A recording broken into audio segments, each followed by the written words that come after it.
যোৰা হ'ব ব্লেক টছত খুবেই ধুনীয়াকৈ বনোৱা হৈছে ৰেড আৰু হোৱাইটত ৱৰ্কবোৰ কৰি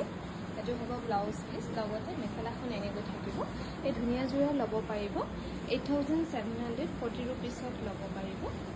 আৰু এইযোৰো খুব মৰম লগা হ'ব পিয়ৰ টছৰ ব্লেক টছত ধুনীয়াকৈ বনাই দিয়া হৈছে আৰু দহিটো চিম্পুলকৈ এনেকৈ পকাই থোৱা আছে আৰু লগতে যিখিনি ইয়াত ৱৰ্ক কৰা দেখিছে এইখিনি গোটেইখিনি টছতে টছৰ ৱৰ্ক কৰি ধুনীয়াকৈ বনোৱা হৈছে 7400 ৰুপিছত ধুনীয়াকৈ ল'ব পাৰিব এই পিয়ৰ টছৰ যোৰা আৰু এইযোৰো ব্লেক টছতে হ'ব ইয়াতে কফি আৰু ৰেডত বুটাবোৰ কৰি ধুনীয়াকৈ বনাই দিয়া হৈছে ব্লেক টছত হ'ব ব্লাউজটো সৰু সৰু বুটা কৰা হৈছে লগতে মেখেলাখন থাকিব এনেকৈ আৰু চাদৰখনতো গোটেই সৰু সৰুকৈ বুটা কৰি বনোৱা হৈছে 8700 টকাত ল'ব পাৰিব এইযোৰো হ'ব খুবেই ধুনীয়া পিয়ৰ টছৰ যোৰা হ'ব ইয়াতে অকল ৰেডত বুটাবোৰ কৰি বনোৱা হৈছে 6440 ৰুপিছত ধুনীয়াকৈ ল'ব পাৰিব 6440 ৰুপিছ